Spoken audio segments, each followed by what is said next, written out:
The Formosa Audio Chronicles.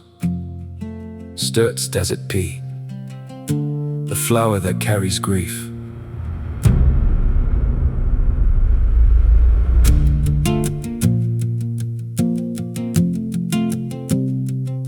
Across the red sand plains and gibber deserts of inland Australia, after rain, something happens that stops people where they stand.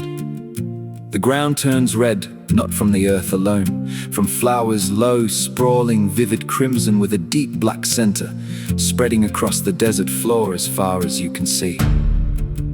This is Sturt's desert pea, Swainsona formosa, and mate, it is not just a pretty flower.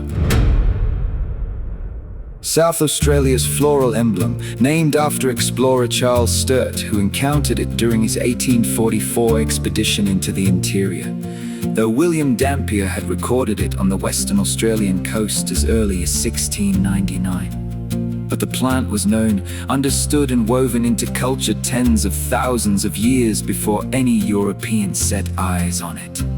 For the cook of the people, whose country covers much of the South Australian desert where the flower blooms most famously, Sturt's desert pea carries a story of grief in Kokatha tradition.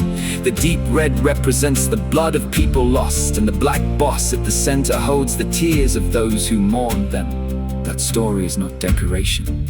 It is a record, a living memorial embedded in the landscape itself, carried in the flower every time it blooms. That hits different when you're standing in a desert watching it happen. The plant itself is a biological marvel built entirely around survival in one of the harshest environments on Earth. A ground-creeping annual or short-lived perennial, spreading stems up to 2 meters across the sand, keeping low and sheltered from desiccating wind. The flowers are pollinated by birds, particularly honeyeaters. Attracted by the vivid red coloring, the seeds have an extraordinarily hard coat, able to remain dormant in the soil for years, sometimes decades, waiting for exactly the right conditions.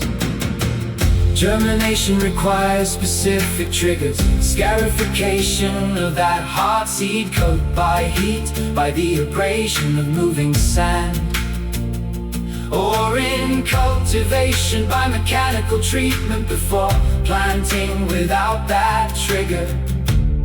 The seed simply waits. Patient is an understatement. This thing makes plans on a decade timeline. The patience is the desert strategy.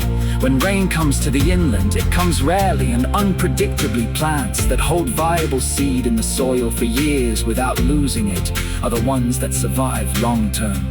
After sufficient rain, germination and flowering can happen within weeks. The desert floor, which looked bare and lifeless, suddenly produces this carpet of crimson that blooms, sets seed, and retreats again within a single season. In cultivation, it is notoriously difficult. Even professional horticulturalists struggle outside its natural range.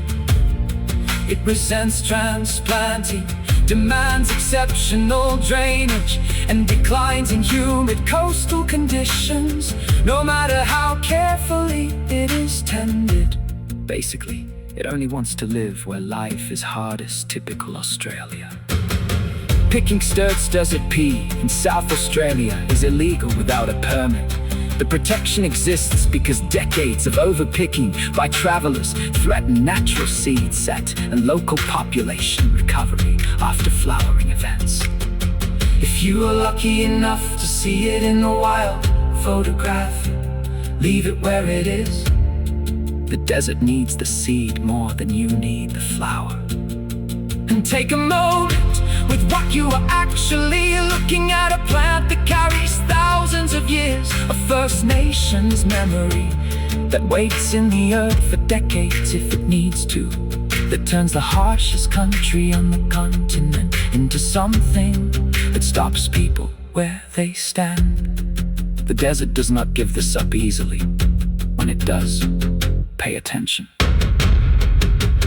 4M's fully activated, red as blood, black as grief, patient as the desert itself, a flower that carries everything. 4 voices and the story. Respect the desert, respect the story, respect the science. And if you ever find yourself standing in a red desert watching the ground bloom, remember, you are not just seeing a flower.